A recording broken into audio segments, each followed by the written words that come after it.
Stories, Fables, Ghostly Tales.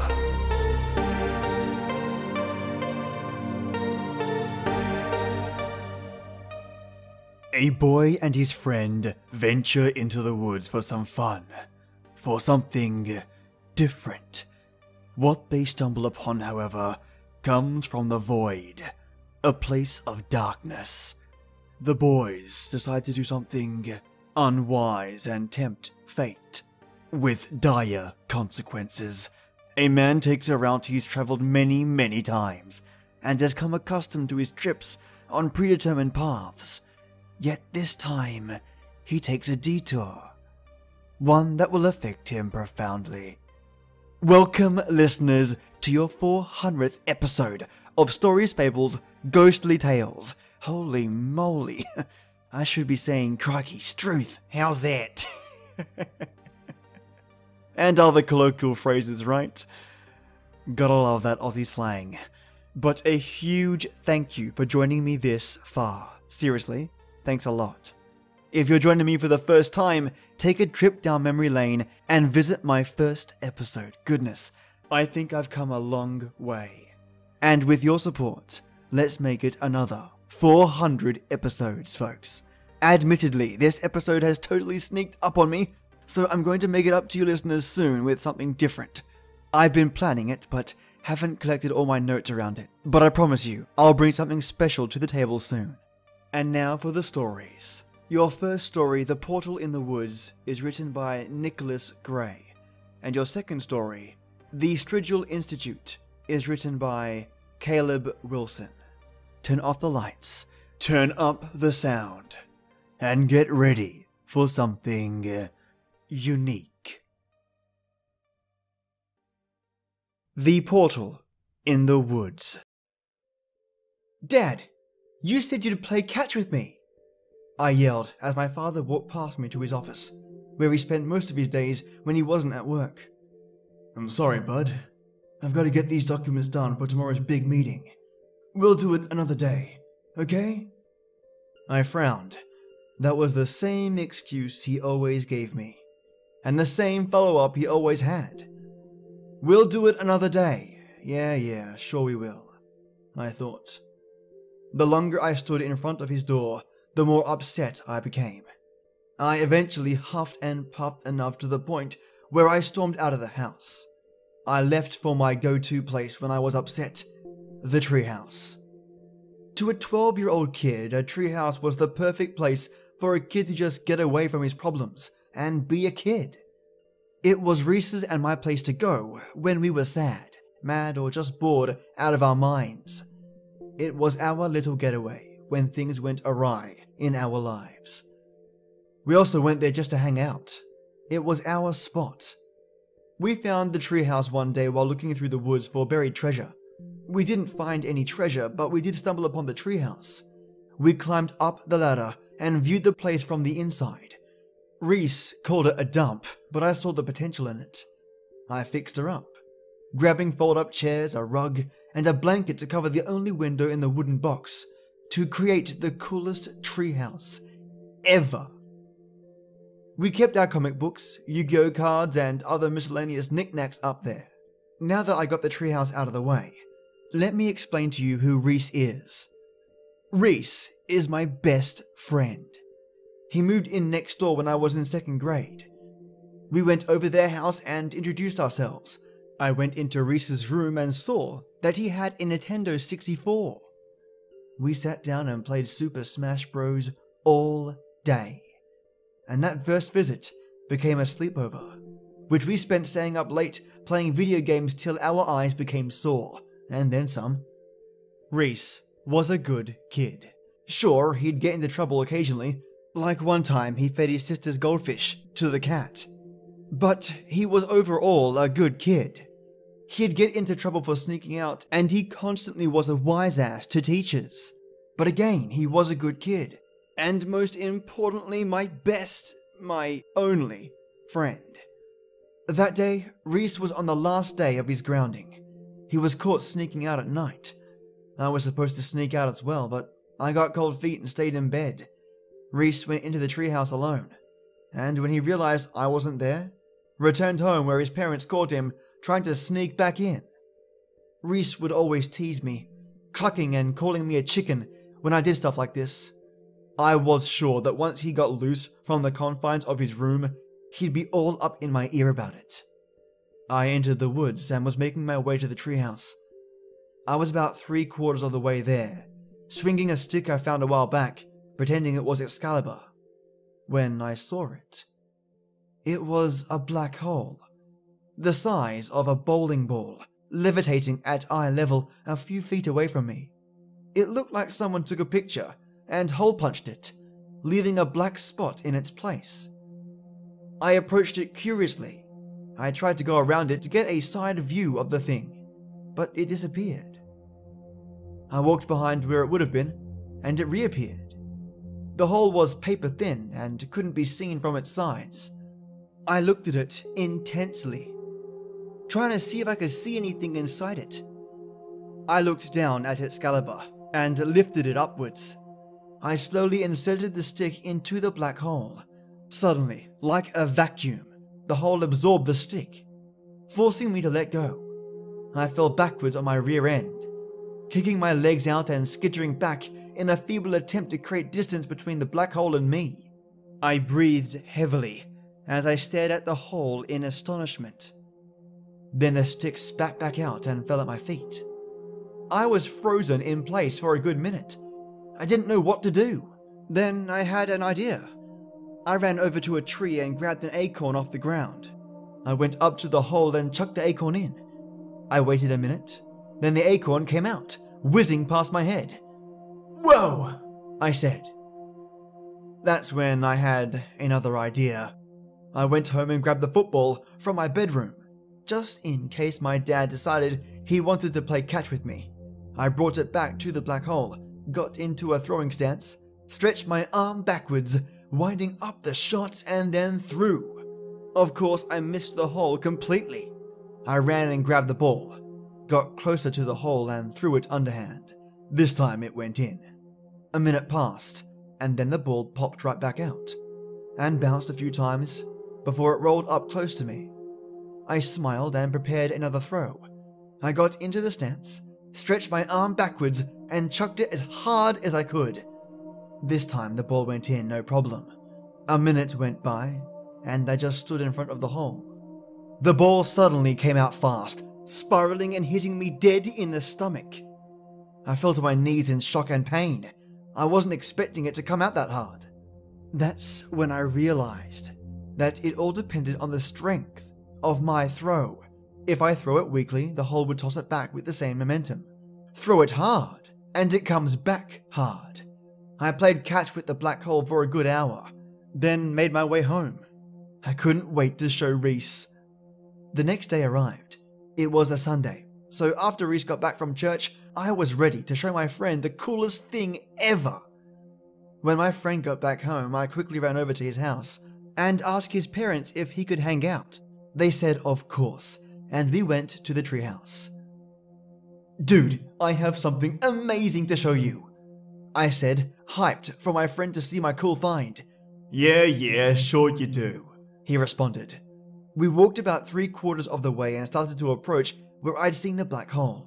That's when Reese spotted it. "Whoa, what the hell is that thing?" "It's a portal," I eagerly said. We looked at it for a good minute and then made our way closer. "Throw this into it," I said, unable to hold back the excitement in my voice.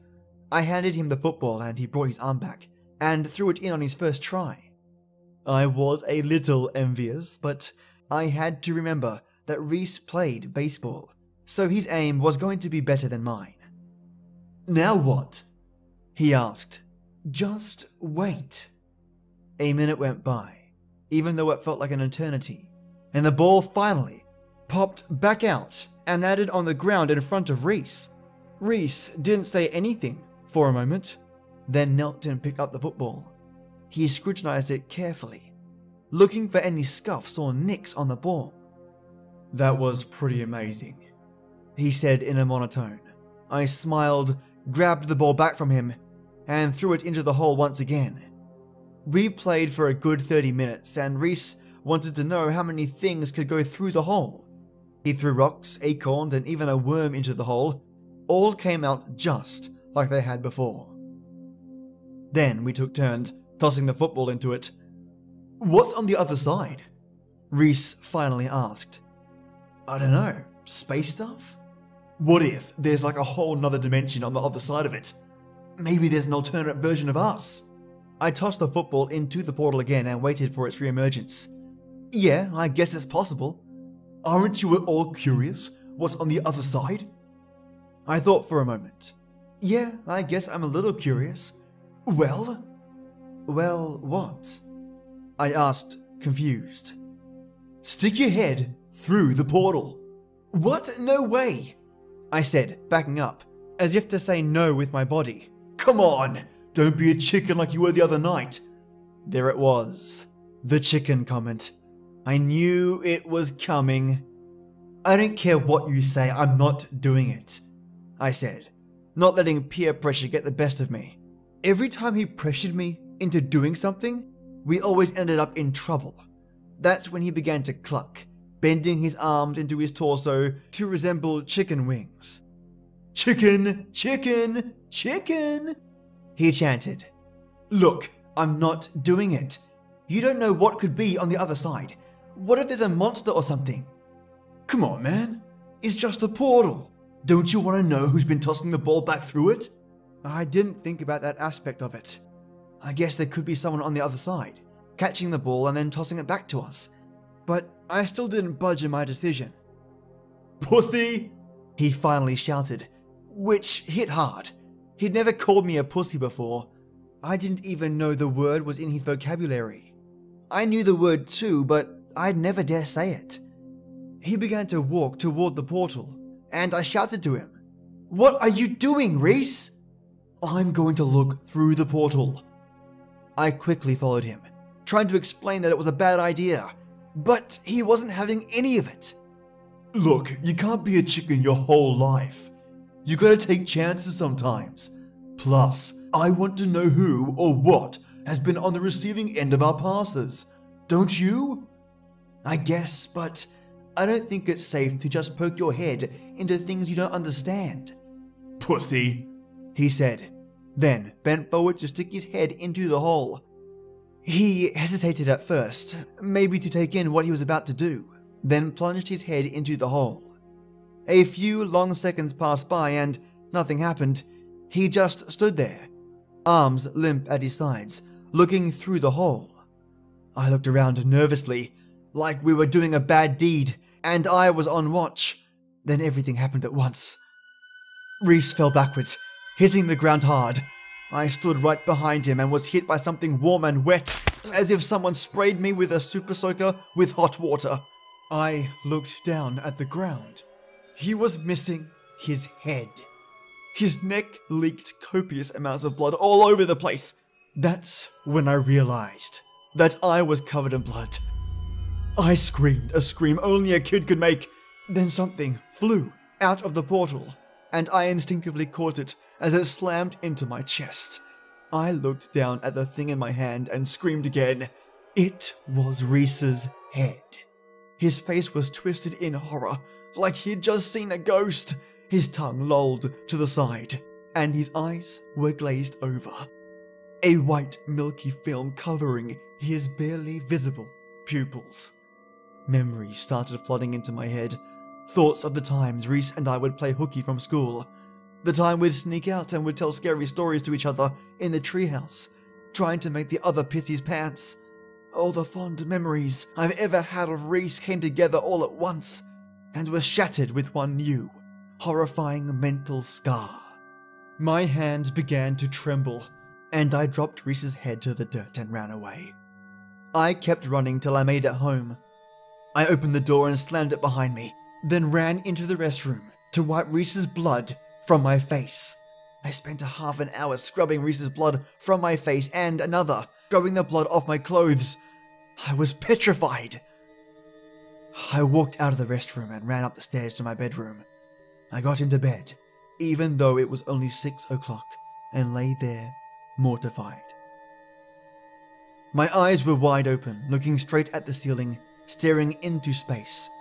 The image of Reese's body dropping to the ground, and his head landing in my arms, kept playing over and over in my head. Then, after hyperventilating for a good 10 minutes, I fell asleep. I opened my eyes and thought to myself, that was one weird-ass dream. But my father knocked me out of that thought when he asked me if I knew where Reese was. Apparently, he didn't come home, and his parents thought that maybe he was over here. They filed a missing persons report the next day, thinking that maybe Reese had run away. After a few days went by, the police decided to do a search of the woods. They spread out and found his decapitated body on the woodland floor. Local news played the story everywhere. They were looking for his killer and asked if anybody had any information and that they should call the local police department. I picked up the phone a few times, mostly to clear my conscience, which was eating me alive. But I didn't, because I knew no one would believe me. Who would? Hey, my friend stuck his head through a portal and it bit his head off. Yeah, I'm sure that would be taken seriously. After all this time, one question remains with me though. What did my friend see on the other side of that portal? All credit of this story goes to Nicholas Gray. The Strigil Institute. In central Vermont, you have to drive to get just about anywhere. In high school, once I had my own car, I built up a mental map of roads, good and bad. This giant web linking my house, my school, my friends' houses, my mum's work, my dad's house, and my dad's work. There was this one road I'd often take when I was in a hurry, an unmaintained dirt road that went over a steep hill and turned the hour trip from my house to my dad's house into 45 minutes. Last summer, I was in Vermont to visit my dad, and I thought it would be fun to try out that road, to see how well my mental map has stood up to 20 years of decay.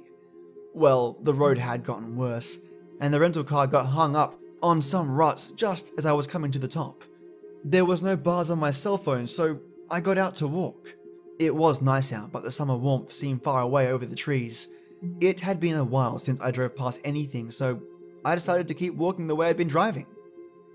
After a minute or so, I came to a big house that looked like some rich out-of-staters' third home. Not a summer home, apparently. At least not this summer. It was locked up tight, with no cars around and nobody answering my knock, so I kept walking. Just past the top of the hill, a driveway branched off through the trees, parallel to the ridge. A wooden sign there triggered an old memory. Strigil Institute, visitors welcome. I had forgotten part of my mental map after all. The Strigil Institute sign had been one of my landmarks. One of those places I'd notice whenever I passed them driving around. Like the odd guns and clock store between my house and Dad's work. The witch windows on certain houses that maybe I found more interesting than they actually were. Or the granite whale tail sculpture I'd seen on the way to the dentist's office. This inexplicable institute had once been a personal landmark, but I'd totally forgotten about it. I wonder why I never stopped before. Turn off and see if visitors really were welcome. Maybe it was the same reason I never bothered going shopping at Guns and Clocks. Or maybe it was always because I was driving hungry to Dad's house, eager to get there and eat a snack. But now I wasn't hungry, and I couldn't leave anyway, so I headed down the driveway to check the place out. The driveway was about a quarter mile long, curving and dropping a bit, so the institute couldn't be seen from the road. When the trees opened out and I saw the place, I laughed. The name was pretty grand compared to the reality. The institute was a grey building in a sloping hill of waist-high grass. There was a spot in front where the grass was tamped down, with an old fire pit in the middle. A bunch of crushed and fetid beer cans lay in some powdery cinders. There probably hadn't been a party up there for years. Behind the building, the field fell away to a mass of black locusts. Before they'd grown up, the place must have had a great view of Tucker Mountain, and the view was still okay around the edges of the thorns and branches. The building, the institute, I guess, was sort of peculiar. It had an irregular shape, squat and cube-like in the center with a taller, pointy wing to the left, and the outside was all vertical grey clapboards. You sometimes see weird buildings like that in Vermont, designed by architects wanting their work to stand out from the old farmhouses. It was obvious there was nobody there. Obvious, too, that there was no electricity, no phone. My cell didn't have any bars. There had been a coal cell phone tower installed a few years back, not too far from there, disguised as a comically oversized pine tree. But I guess I was on a different network. The front door stood open a few inches. I stepped into what I guess you'd call a lobby. It felt like a doctor's office with some vinyl chairs sitting across from a divider desk. It smelled like mold and leaves, and clearly many squirrels had lived in there. They'd stuck bundles of dead leaves everywhere. The floor was spongy in a way that made me nervous. Rotted carpet over plywood. There was a kitschy painting on one wall, a covered bridge that could have been by Thomas Kincaid. I had a queasy feeling of seeing into a place that I shouldn't. Not just that I shouldn't have been there because I was trespassing, more that the place itself shouldn't have existed. Buildings aren't meant to be in ruins like that. It was somehow embarrassing. It made me angry. I couldn't really say why. And I decided I would steal exactly one thing from the Institute. The painting was an okay choice, but I was sure there'd be something better in the back. I took each step deeper into the building, slowly, not wanting to fall through the floorboards into who knew what. The area behind the desk was full of water-damaged magazines. The Institute had subscribed to Reader's Digest and Time magazine, and an inner door headed deeper into the Institute. I kept thinking of that pompous name and grinning to myself. I guess the Institute had probably been founded by some hippie who hadn't quite understood the strange makeup of Vermont, who had thought maybe they could interest some dairy farmers in whatever new agey nonsense they were peddling. Beyond the reception desk it was pretty dim. Just a little light came in through a skylight that was full of leaves. I waited for my eyes to adjust, and was glad I did, because I realized I was standing on a balcony overlooking some kind of sunken space. I couldn't see how long the drop was. Probably not that long, taking into account the slope of the hill, but it wouldn't have been fun to lean on a rotten balcony and find out the hard way. It smelled like the worst, musty basement in the world down there, and didn't seem safe at all. So I edged around the balcony to the left, through another interior door and into what I thought was the wing I'd seen from outside. The whole wing was piled to the ceiling with bins of junk, milk crates stuffed with papers, garbage bags full of clothing, or maybe they were tapestries. Who knows? Anyway, it was yards and yards of thick burgundy fabric. The air was stifling. The smell was worse than the musty well, mostly sweet but with a truly foul note. The room I was in had been a kitchen, judging by the formica counter and the cabinets. A big binder sat on the counter.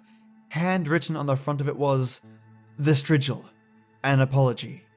I was starting to feel sick to my stomach. I grabbed the binder and flipped through it. It was full of pages from a dot matrix printer, a little wrinkled and speckled with brown, but mostly legible. I saw something about the physicist, Richard Feynman, which almost cracked me up again. I'd been obsessed with him as a kid and must have read his book, "Surely You're Joking, Mr. Feynman," half a dozen times. The binder was mine. I got out of there. The fresh air outside was like a celebration. I went back to the car, ended up walking an hour further along the road through the woods until I crossed the boundary into the town where my dad lived, where the road was maintained and where buildings existed other than extra vacation homes and abandoned hippies' follies. Someone let me use their phone and I called my dad, and he came with his truck to help me get the rental car off the ruts.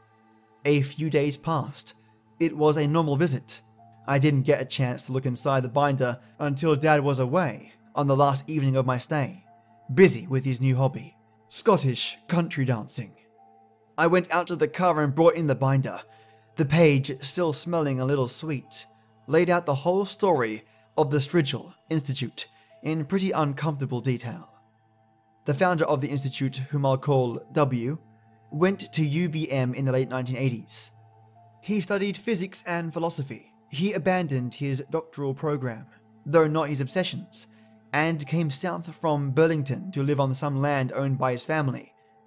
When his parents died, he used the money he inherited to build a house, which he eventually turned into the Strigil Institute. Apparently the idea of the Strigil itself came to him in a dream. He heard only the name at first. It was named after a tool used in the ancient world for scraping dirt off the skin. After a month of dreams that echo with the name, he dreamed an image of Strigil itself, and in the morning when he woke up he opened his toolbox and gathered what he needed and built the thing.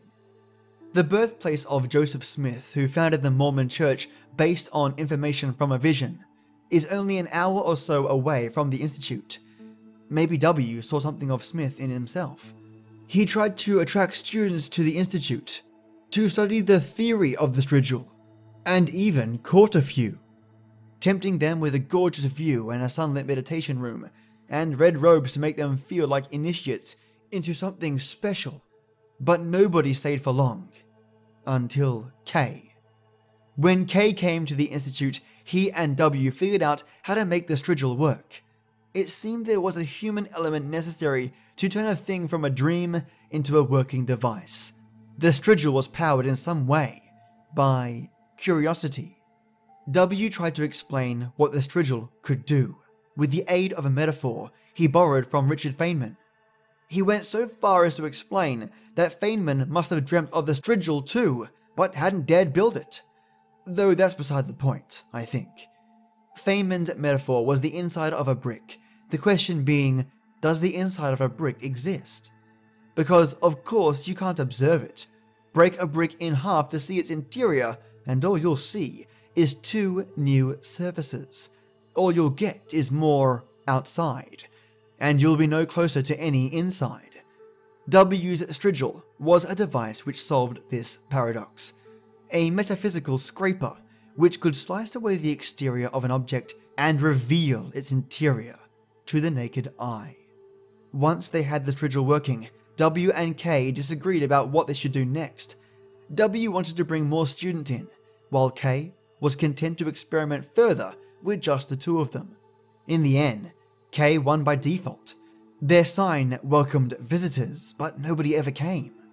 Alone, they scraped exteriors away to look inside stones, logs, crystals, apples.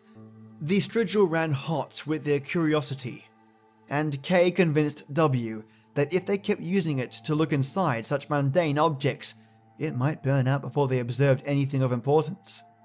They agreed to perform a final set of procedures, W going first, followed by K. Each would use this ritual to scrape away the outer metaphysical surfaces of their faces, revealing their true selves. It worked, W wrote in his apology. The Strigil carved away everything we didn't need. The pain and blood were an illusion.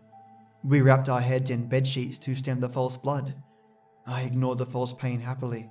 If I hadn't recently voluntarily removed my own face, would I conceivably have the wherewithal to type this apology? W went on to explain that they tried to record the results of the procedures with a Polaroid camera, but the photographs they took to one another were also false. They captured none of the clarity we had achieved. So K, who painted in his spare time, did a portrait of W, depicting his clarity as faithfully as he could. W drew a picture of K, but he was unskilled, and the portrayal was unsatisfactory. Afterwards, W wrote, K grew distressed, and took the Strigil and Polaroids, and both portraits, down to the container. At the time of his typing the apology, W hadn't talked to K for several days. W wrote that he was ready to fade away entirely now, that he hadn't seen inside himself. His curiosity had been satisfied, he wrote, and after he printed his apology, he would go outside and become one with the landscape.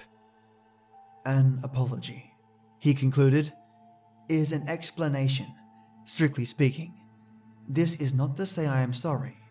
I don't think one can or should be sorry for what occurs in a dream. I heard Dad's truck pull into his driveway, and I put the binder away. He made us some steaks, brought very cheap as a manager's special from Shaw's. When I went to bed that night in the front loft where I used to sleep as a teenager, visiting Dad on alternate weekends, I thought of what W had implied in his apology. There was somewhere I hadn't seen up at the Institute, maybe the most interesting place. So I stopped at the Institute on my way back to Manchester Airport the next day. It was hotter than the day of my first visit, and the field below of the Grey Institute was humming with insects. I pushed down through the grass to the tree's edge, looking for what W might have meant by the container. It was clear when I found it, a trailer, maybe belonging to an 18-wheeler, set up on cinder blocks and tucked away in the trees. The door at the back was closed. I forced it open. It stank inside, even worse than the house. Everything was jumbled and of course it was dark. My cell phone didn't have any bars, but its flashlight mode worked, so I made my way back into the container. Past boxes full of more burgundy cloth, past heaps of crude clothing sewn from the material. I found a sleeping bag at the very back of the container. An old, dead body lay inside it. The flesh had rotted away, leaving just bones inside a stained robe. The skull was wrapped with a filthy sheet. It was Kay, I supposed. Some scraps of torn photographs were near the bag. I tried to piece them together for a few minutes, but I didn't really need to complete the puzzle to see what the photos were of. Two men with the skin and meat scraped off their skulls, blood-filled eyeballs staring at the camera. W's sketch of Kay was there, a human form whose face was filled with tiny jagged scribbles like you might doodle during a boring meeting at work. Kay's portrait of W was far more elaborate. W wore a dark red robe, and his face had opened like the covers of a book, revealing what Kay saw inside W's head. Swirls of color, like a nebula being sucked into a black hole, or a bunch of orchids all blending together, or a spiral of bright frills and fronds, like a mass of sea anemones. The Strigil was there too. It was laughable. Clearly the work of someone seriously deranged. The handle was thick beige plastic. It looked like the receiver of an old rotary phone that had been cut in half with a hacksaw. At one end was a chunky electric plug, at the other a curving metal blade, like a shoehorn. Copper wires had been wrapped in little bundles and glued to the base of the blade, running down into the handle. The workings were sealed with blobs of cork. It had a nice weight in my hand though. The Strigil itself was obviously a better souvenir than the apology. On the way back I stumbled over another red-robed skeleton, hidden in the deep grass. I guess it was W. I made it to the airport and dropped the car off okay. I expected the TSA to confiscate the Strigil, but maybe it looked like something else in my luggage, or like nothing at all. When I got home to Nashville, I plugged it in. I sort of hoped it wouldn't work, but it hummed, and I could feel it trembling in my hand. My curiosity burned like a mulch fire. I looked inside stones, logs, crystals, apples, and lots of truths are still hidden from me. But, hopefully, not for much longer now.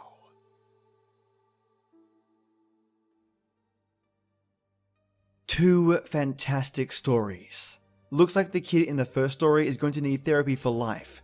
A decapitated head is not something you just recover from, and blood from his friend is one of those things you probably would feel could never be scrubbed off you, no matter how hard you try. Yikes. And the second story of a man's descent into madness. The Strigil is one curious relic. The ability to slice into the very essence of what makes an object what it is, to peer inside and understand it truly. I was uncertain at the end as to whether our main character was going to find out what the Strigil could unlock in himself, or if he was going to use it on others just like the Institute intended originally. Absolutely fascinating. Now listeners, if you have 2 seconds, swing on by my iTunes and leave a review. If you want to reach out to me at any point and say hi or share a story, feel free to email me at storiesfablesghostlytales@gmail.com. And as always, till next time.